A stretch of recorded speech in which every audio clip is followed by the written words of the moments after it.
ఓం నమ శివ స్వాములు. ఇప్పుడు మనం వచ్చేసి రుద్రకోడూరులో ఉన్న రుద్రకోటేశ్వర స్వామి క్షేత్రంకి వెళ్తున్నాము. ఇక్కడ రుద్రకోటేశ్వర స్వామి మీన్స్ లార్డ్ శివనే ఉంటాడు. నల్లమల్ల ఫారెస్ట్‌లో ఫుల్ ఆఫ్ నల్లమల్ల ఫారెస్ట్‌లో ఉంటది. ఫ్రమ్ నల్లకాల్వ ఆత్మకూరు సైడ్ నుంచి కానీ, నంద్యాల సైడ్ నుంచి కానీ వచ్చి నల్లకాల్వ అనే ఒక విలేజ్ ఉంటది. ఆ విలేజ్‌లో వెళ్ళాలి. అండ్ అక్కడ మనం ఎంటర్ అయిన వెంటనే ఫస్ట్ ఒక వాటర్ వచ్చేస్తాయి. మేబీ అదేనేమో నల్లకాల్వ నాకు తెలీదు ఎగ్జాక్ట్‌గా. అక్కడ నుంచి స్ట్రైట్‌గా వెళ్ళాలి. స్ట్రైట్‌గా వెళ్తేనే ఫస్ట్ చెక్ పోస్ట్ వస్తది. చెక్ పోస్ట్ వచ్చిన తర్వాత నెక్స్ట్ ఎంటర్ అయితాము. ఎంటర్ అయిన తర్వాత ఎట్లుంటదంటే స్పేస్ మొత్తం ఈ నల్లమల ఫుల్ దట్టమైన నల్లమల ఫారెస్ట్. అండ్ నేనొచ్చేసి బైక్ మీద సింగిల్‌గా వెళ్తున్నా. ఎవరు రాలేదు నాతో పాటు. సింగిల్‌గా వెళ్తున్నప్పుడు ఏమైందంటే ప్రాబ్లమాటిక్ ఏమొస్తదంటే దారి కనుక్కోకుండా పోయినామనుకోండి, మిస్ అయినామంటే మిస్ అయిపోతాం ఖచ్చితంగా. ఎందుకంటే డిఫరెంట్ డిఫరెంట్ వేస్ కనిపిస్తాయి first of all. But orange colour close కట్టేట అక్కడక్కడ దాన్ని మనం క్యాప్చర్ చేసుకుంటూ వెళ్ళాలి. బట్ మిస్ అయినామంటే మిస్ అయినట్లనే. మిడిల్‌కి వెళ్ళిన తర్వాత నాకు ఎట్లయిందంటే ఒక వాగొస్తది. ఆ వాగొచ్చిన తర్వాత దాటాలో లేదా నేను రాంగ్ వచ్చినానో నాకు డౌట్ వస్తుంది. బ్యాక్ వెళ్ళిపోదామా? ముందుకెళ్దామా? నాతో పాటు ఎవ్వరు లేరు. సింగిల్ పర్సన్‌నే ఉన్నా నేను.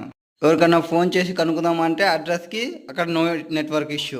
సో, సర్లే చూద్దాం వెయిట్ చేద్దామని కొంతసేపు వెయిట్ చేస్తే వేరే వాళ్ళు ఓ స్వామొచ్చినారు. ఒకటే స్కూటీ పైన ముగ్గురొచ్చినారు వాళ్ళు స్వాములు, మేధావులు. ఒక స్వామిని నా బైక్ పైన ఎక్కించుకొని మేము మా మా దానిలో ఇద్దరము, వాళ్ళ దానిలో ఇద్దరు. మేము మళ్ళీ జర్నీ రీస్టార్ట్ అనేది జరిగింది. సో, కన్‌ఫ్యూజన్ అనేది కన్ఫామ్‌గా వస్తది ఒక పర్సన్ వెళ్తున్నప్పుడు. ఇంకొక పర్సన్ తెలిసిన పర్సన్ ఇన్ మిడిల్‌లో మనకు ఒకటే ఒక హౌస్ వస్తది. మేబీ వాళ్ళది పోలీస్ వాళ్ళకి సంబంధించినయి అనుకుంటా. అటు సైడ్ కూడా మీకు వేస్ డిఫరెంట్ డిఫరెంట్ వేస్ అనేది కనిపిస్తది. సో, బట్ వేస్‌లో కన్‌ఫ్యూజన్ అనేది ఉండకూడదు. ఒకటే వేలోనే బాగా రోడ్ అప్పుడే కొంచెం వెహికల్స్ వెళ్ళినట్లు కనిపిస్తున్న రోడ్‌లోనే వెళ్తూనే బెటర్. సో, మేము రీచ్ అయిపోయినాం రుద్రాని అక్కడ. ఫస్ట్ టెంపుల్ బయటొచ్చేసి ఒక కొలను ఉంటది. ఆ కొలనులో ఎవరన్నా స్నానం చేయాలనుకుంటే స్నానాలు చేసుకోవచ్చు. అండ్ ఇక్కడ మెయిన్‌గా ఏమంటే ఈ టెంపులు రెండే 2 టైమ్స్. ఒకటి కార్తీక పౌర్ణమికి సంబంధించి, ఇంకోటి ఈ శివరాత్రికి సంబంధించి మాత్రమే ఇక్కడ ఎక్కువ భక్తులనేది వస్తుంటారు. నార్మల్ టైమ్స్‌లో చాలా తక్కువుంటారు. రావడం అనేది ఉండదు. ఫస్ట్ టైం నేను సింగిల్‌గా రావడము, ఆ మిడిల్ వరకు వచ్చిన తర్వాత టెన్షన్ తీసుకోవడం. బట్ టెంపుల్ రీచ్ అయిన తర్వాత అంతా పక్కకెళ్ళిపోయింది. అండ్ క్లియర్‌గా అక్కడ టెంపుల్‌లోకి ఎంటర్ అయిన తర్వాత ఫుల్ ప్లెజెంట్, కూల్ అండ్ కామ్‌గా ఉంటది టెంపుల్ అనేది. అండ్ నేను వినడం వల్ల ఈ టెంపుల్‌లో మెయిన్‌గా అమ్మవారు కూడా తపస్సు చేసుకుంటారు. మునులు, వేదాసులు చాలామంది ఇక్కడనే తపస్సు చేసుకుంటూ ఉంటారని ఈ టెంపుల్ యొక్క ఫేమస్ అనమాట. తపస్సు చేసుకోవడానికి అమ్మవారు ఇక్కడే తపస్సు చేసుకుందని చెప్తారు. ఎదురుగా ధ్వజస్తంభం ఉంటుంది. టెంపుల్ వెళ్ళేటప్పుడు 2 గుర్తుపెట్టుకోండి. ఒకటి బైక్ రైడింగ్ అనేది అవాయిడ్ చేయడం better. Bike, car or jeep అట్లా వెహికల్ వెళ్ళడం better. And phone calls, net అనేది అవైలబిలిటీ ఉండదు కాబట్టి క్లియర్‌గా ఇన్‌స్ట్రక్షన్ తీసుకొని రావడం బెటర్ అక్కడే స్టార్టింగ్. యాక్చువల్‌గా ఇక్కడొచ్చేసి ఈ వాగు దగ్గర నాకు ఫస్ట్ గుర్తొచ్చిన పర్సన్ మా ఫ్రెండ్ వాళ్ళ ఫాదర్. అతనికి ఆ స్వామికి కాల్ చేద్దామంటే కూడా అక్కడ నెట్వర్క్ ఇష్యూ అనేది ఉంది. ఆ స్వామిని అడిగితే కొంతవరకు తెలుసు. ఆ స్వామికి కొంచెం లొకేషన్ అనేది తెలుసు. ఆ ఊరే కాబట్టి తెలుసుకుందాం అనుకున్నా. బట్ నెట్వర్క్ ఇష్యూ అనేది వచ్చింది. ఎప్పుడైతే స్వాములు వచ్చినారు స్వామి శివయ్య అనుకున్నా నేను. అండ్ ఇక్కడే శివాలయంలోనే భిక్ష కూడా దొరుకుతుంటుంది. భిక్షని మేము మళ్ళీ అక్కడే భిక్ష చేసేసినాము. అండ్ ఇక్కడ మనకి ఎవరైతే వస్తుంటారో అండ్ వెళ్తుంటారో మనకి క్లియర్ ఇన్స్ట్రక్షన్ ఉంటుంది. ఇక్కడ పవిత్రం అనేది మునులు తపస్సు చేసిన ప్రదేశం కాబట్టి మౌనంగా ఉండి భక్తి శ్రద్ధతో స్వామివారిని ధ్యానం చేసుకోవడానికి క్లియర్గా ఉంటుంది.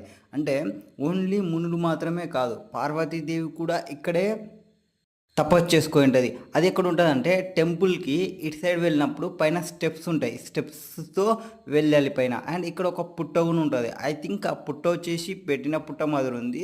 ఇంతకుముందు ఏదైనా పుట్ట ఉంటే ఆ ప్లేస్లో ఈ పుట్టని పెట్టినట్టున్నారు. కొంచెం అట్లనే కాదు, ఇక్కడ ఉంది చూడండి. ఇప్పుడు ఏదైతే పైకి ఎక్కుతున్నామో మేము, పార్వతీదేవి అక్కడ పైన కూర్చొని తపస్సు చేసుకుంటూ ఉన్నదంట.